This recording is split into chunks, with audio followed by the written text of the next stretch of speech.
Ang nakaraan. Habang pinatipon ng ikalawang prinsipe ang lahat ng mga special investigator, ay mayroon din naman siyang isang mahalagang anunsyo sa lahat, at bigla niyang tinawag si Investigator Jongwa, at napag-alamang siya ay tinatakot ng ilang mga tao. Kaya't hindi na nga ito nakapagsinungaling dahil wala siyang maitatago sa prinsipe. Kaya't pati si Insuk nagtataka sa mga desisyon ng bagong Pavilion Master, at tinanggap pa din niya si Jongwa. At sa kasalukuyan ay patuloy pa din ang pagsasalita ng ikalawang prinsipe, at sinasabi niya na kung nakakasigurado na sila na ligtas ang kanilang mga pamilya, ay kikilos naman din ang Nirvana Pavilion sa kung ano ang dapat nitong gawin. At kahit na sino pa ang magkasala, ay hindi nila patatawarin, kaya't sa mga naririnig ng mga investigator ay napapabilib sila sa prinsipe. At dagdag pa ng ating bida, na kahit pa ang mga kriminal ay nanggaling sa Heavenly Demon Pavilion ay hindi nila ito palalampasin. At kahit pa ang kanilang cult leader ang magkasala, ay siguraduhin din ng ikalawang prinsipe na mananagot ito sa kanyang mga ginawa. Kaya't naalarma naman din ang mga tauhan niya, at talagang ang seryoso na ang ikalawang prinsipe sa kanyang mga ipinatutupad na batas. At hindi siya natatakot sa 8 Demon Supremes, kundi ang kanyang pangambalang ay baka maging walang silbi ang Nirvana Pavilion sa mga darating na panahon. At kung mangyari man ito ay hindi nila mapoprotektahan ang mga taong nangangailangan hustisya, kaya't marapat lang na simulan na nila ngayon ang kanilang pagkilos. At hindi matatanggap ng prinsipe na hindi mabigyan ng karampatang hustisya ang mga masasamang gawain, kaya't silang lahat ay dapat na magkaisa.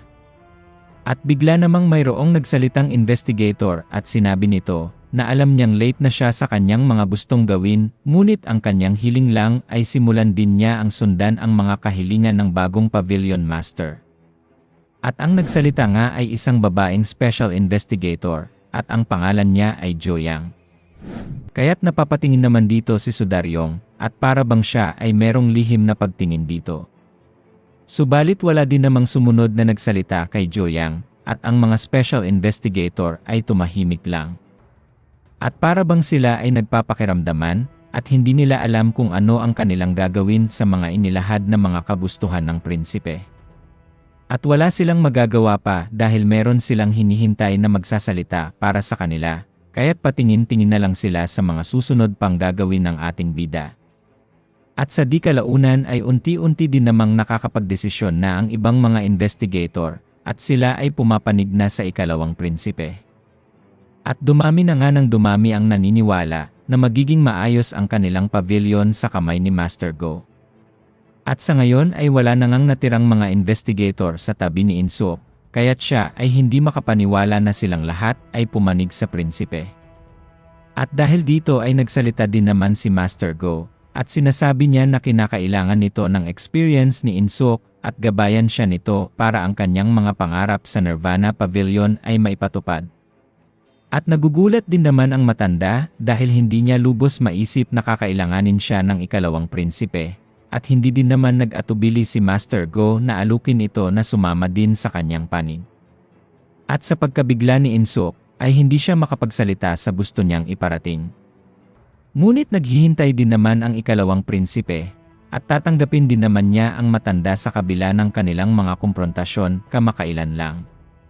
At dahil dito ay buong-buo na ang desisyon ni Insuk, at siya ay nagpasalamat sa bagong Pavilion Master sa ipinakita nitong kabutihan sa kanilang lahat. At kitang-kita din naman na siya ay nanginginig-nginig pa habang hinahawakan ang mga kamay ng prinsipe. At dahil nakuha na niya ang tiwala ng matanda, ay sisimulan din naman ng ikalawang prinsipe ang kanyang mga gagawin. At ipinapangako nito kay Insuk na wala nang makakapigil sa puwersa ng Nirvana Pavilion. Kaya't sa pagsisimula ng kanyang mga plano ay inutusan din naman agad nito si Sudaryong, at sinasabi niya na samahan nito ang Enforcement Warriors para arestuhin si Yang Tai na mas kilala sa tawag na 100 Sword Demon. Ngunit bigla din namang nangamba ang matanda at sinabi niya na hindi magpapahuli ang taong iyon dahil si Yang Tai ay mayroong 100 mga Sword Demons bilang kanyang mga tauhan. Ngunit hindi pa din nagpapatinag ang mga utos ng ating bida, at sinabi nito na hayaan nilang gawin ng Sword Demon ang kanyang mga gusto, Subalit kung hindi ito makipag-usap sa kanya ay papatawan niya ito ng kaso ng pagtataksil sa kanilang kulto. At sa mga sandaling ito ay punong-puno ng tensyon ang nararamdaman ng mga special investigator, at ang unang-una nilang kakaharapin ay napakahirap na kaso. At sa kasalukuyan ay makikita naman ang 100-sword demon na si Yang Tae, at sa ngayon ay humarap na nga siya sa ikalawang prinsipe. At sinabi din naman ng ating bida na huwag siya nitong tawagin na ikalawang prinsipe, kundi ay i-address niya ito bilang Nirvana Pavilion Master. Kaya't medyo nailang din naman si Yang Tae, at para bang naiinis na siya kahit nakakaupo pa lang niya. At bigla naman itong nagsalita, at sinasabi niya na kung mamarapatin ng Pavilion Master ay mayroon lang sana siyang itatanong, at siya ay nagtataka kung bakit siya ipinasumon sa harapan ng prinsipe, at ginawan pa siya ng kaso ng pagtataksil, kaya't siya ay medyo nailang dito. Ngunit sinagot din naman agad siya ni Master Go at sinabi niyang, ito lang ang natatanging paraan para siya ay magpakita sa kanyang harapan at makausap. At sa daloy ng kanilang usapan ay medyo nakakahalata na si Yang Tae, ngunit patuloy pa din ang kanyang pagiging kalmado. Kaya't dahil doon ay napagdesisyonan niyang humingi ng tawad, dahil hindi niya agad na asikaso ang kagustuhan ng ikalawang prinsipe na siya ay makausap sa kanyang pagkaaresto, at dagdag pa nito na maraming bagay ang dapat ikonsidera kapag sila ay nandirito sa kanilang organisasyon, at siya ay mayroong iniingatan na dangal sa harapan ng kanyang mga tauhan. At naintindihan din naman ito ng ikalawang prinsipe, at dahil dito ay mayroon na lang siyang naisipang itanong sa kanya. At ang sabi naman ni Master Go na ang kasong ito ay hindi na dapat lumaki pa noong una pa lang, at ang mga pangyayaring ito ay dahilan lang sa mga bata na nasobrahan sa paglalaro sa isa't isa, at maaaring maganap ang mga di inaasahang pangyayari. Kaya't napangiti din naman si Yang Tae, at sinabi niyang alam nito na maiintindihan ng prinsipe ang kanyang ginawa. At dagdag pa niya na sa di kalaunan ay hihingi din ang ikalawang prinsipe ng tulong nila kapag siya ay nagpatuloy na magpatakbo bilang master sa Nirvana Pavilion, at ang kailangan din ng prinsipe ay kumalap ng mga pondo. At dahil sa mga sinabing ito ni Yang Tae ay biglang napaisip din naman si Master Go, at sinabi niyang sa pagsasalita ni Yang Tae ay nagpapaligoy-ligoy pa ito, ngunit sa tono din niya ay para bang susuhulan din ito ang ating bida.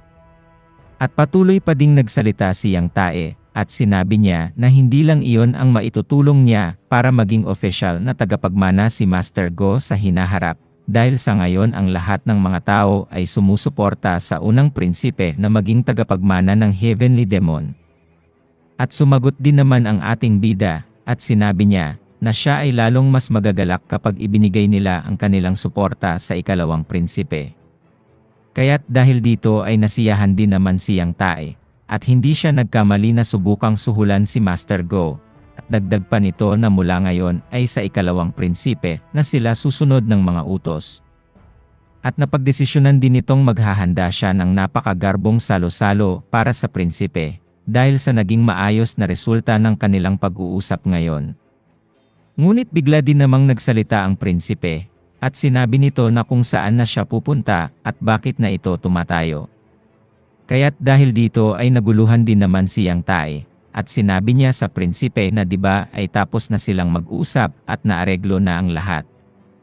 Kaya't sa seryosong tanong ng prinsipe, ay sinabi niya na kung ang ibig sabihin niyang pagtulong ay matapos siyang makalaya sa pagkakaaresto niya ngayon.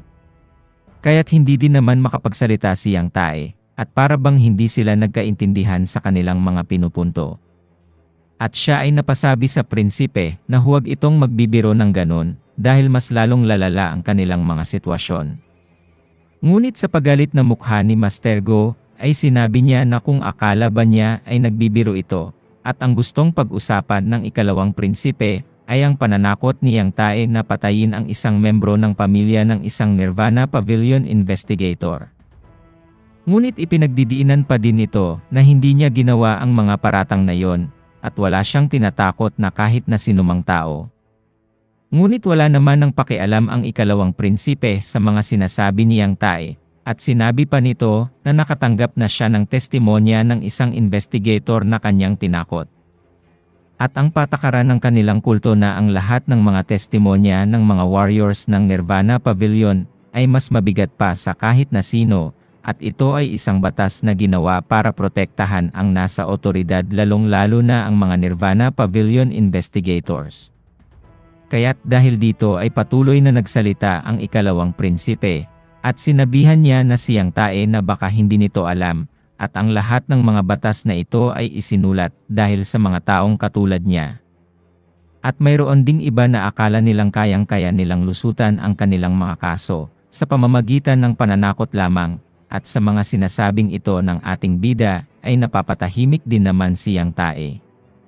At dagdag pa ni Master Go na kung sakaling aminin nito ang kanyang mga kasalanan, ay babawasan niya ang kanyang pagkakakulong ng 10 taon, ngunit kung siya ay magmamatigas ay papatawan siya nito ng 20 taon na sentensya, at doon magtatapos ang kanilang pag-uusap. Ngunit bigla din namang sinagot niyang tae ang mga paratang na ikalawang prinsipe. Sinabi nito na kung nababaliw na ba si Master Go. At sagot din naman ng prinsipe na mas gugustuhin pa niyang maging baliw, maipatupad lang ang mga batas upang makamit ang hustisya, at sa tingin ni Master Go na mahihirapan siyang harapin ang mga taong katulad niyang tae kung hindi muna siya mababaliw. At siya ay binigyan ni Master Go ng ilang minuto para makapag-isip kung ano ang kanyang magiging desisyon, ngunit napatanong din naman agad siyang tae at sinabi niya na bakit ito ginagawa ng prinsipe sa kanya. Ngunit ibinalik din naman agad ni Master Go ang tanong nito sa kanya, bakit ko ginagawa ang lahat ng ito? At patuloy na nagsalita ang ikalawang prinsipe, at sinasabi niya na ang anak niyang tae ay nambugbog ng kanyang kaibigan hanggang sa ito ay nasa bingit na ng kamatayan. At hindi lang iyon isang beses kundi ay binubuli pa ng kanyang anak ang biktima ng ilang taon halos araw-araw.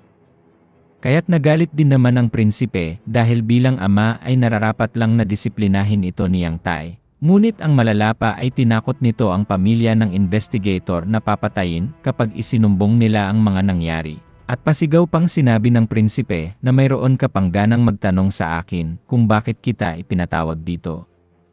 Ngunit nagalit din naman siyang tae at sinabi niya na hindi nila ka-level ang isang normal na storage guard lamang, at kinakailangan nilang itrato bilang kanilang mga superior. At hindi naman sila pinapansin ng nakaraang Nirvana Pavilion sa mga ganitong kaso maliban lang sa ngayon. Ngunit tinignan lang siya ng ating bida, at para bang ito ay nadidismaya sa mga pinagsasabi nito. At siya ay naiinis dahil para bang ipinapangalandakan pa niyang tae, na ang mga ginagawa niya ay tama at hindi dapat pakialaman. At sa mga sinasabi ng ating bida, hindi naman siya maintindihan ng 100 Sword Demon. Subalit siya ay sinabayan nito ng matinding pressure, at sinabi ng prinsipe na hindi na mangyayari ang kanyang mga nakasanayan. At dahil sa punong-puno na siyang tae ay sinabi nito na ang Demon Supreme ay hindi magsasawalang kibo kapag ang prinsipe ay nangialam sa kanya. At siya ay sinagot naman ng prinsipe na walang gagawin ang Demon Supreme, at dagdag pa niya na wala nga itong ginawa ng patayin niya ang kapatid nito na ang Demonic Army Commander, siya pa kaya natauhan lang ng Demon Supreme. Kaya't nagalit naman siyang tae ng sobra-sobra, at ito ay nagdahilan ng kanyang pagsuntok sa mesa at nahati sa sobrang lakas ng kanyang ginawa. At kasabay nito ay nagbitaw siya ng isang salita, at gustong-gusto niya na makinig ang Pavilion Master sa kanyang mga sasabihin. Ngunit bigla naman siyang binara ng ating bida at sinabi nito na kung gusto din ba niyang takutin ang pamilya ng ikalawang prinsipe. At bigla din namang napailing siyang tae, at siya ay napapaisip na ang pamilya ng ikalawang prinsipe ay ang Heavenly Demon at ang unang prinsipe. Kaya't dahil sa katahimikang iyon, ay kaunti na lang ang natitirang oras para siya ay makapagdesisyon. At sinabi pa nga ni Master Go na aminin na niyang tae ang kanyang mga krimeng ginawa. At sa iniwang mga pagbabanta ng ikalawang prinsipe ay umalis na ito, ngunit habang naglalakad siya papalabas ay nakarinig ito ng napakalakas na sigaw na nanggagaling sa silid at ito ay sigaw niyang tae. At napapaisip din naman ang ikalawang prinsipe na baka noong nakaraan, ang dahilan ng pagkatalo ng demonic cult ay hindi dahil kay Wamogi. At ang kupal na 100 Sword Demon ay nangangahas na sumalungat at takutin ang isang Nirvana Pavilion investigator. At ang kaayusan sa kanilang kulto ay para bang wala ng halaga, dahil sa ngayon ay nagtatangka din ang Hundred Sword Demon na takutin ang ikalawang prinsipe. At napapatanong naman din ang ating bida, kung talaga nga bang ang pagbagsak ng demonic cult noong nakaraang buhay niya ay dahil lamang kay Wamugi. At habang napapaisip pa si Master Go ay hindi niya namalayan, napapalabas na pala siya sa lugar na ito. At bigla din naman itong napahinto, dahil mayroon siyang napansin na pamilyar na tao. At sa ngayon ay makikita din naman ang Heaven Sword Demon na nakaupo sa labas, at para bang mayroon na naman itong nabalitaan. Kaya't napapatitig din naman ang ikalawang prinsipe, sa matanda at para bang siya ay hinihintay nito. Ngunit patuloy pa ding umiinom ang Heaven Sword Demon, sa kabila ng mga tensyon na maaaring sumiklab kahit na anong oras. At sa pagkakataong ito ay napatingin din naman ang matanda at wini-welcome nito ang ikalawang prinsipe, at sarkastiko pa nitong sinabi na iba na pala ang itatawag ko sa iyo ngayon, Nirvana Pavilion Master. Ngunit wala pa ding kibo ang ikalawang prinsipe sa kabila ng pagsasalita ng matanda, at siya ay naghahanda na sa parating na pagsasabupaan nilang dalawa.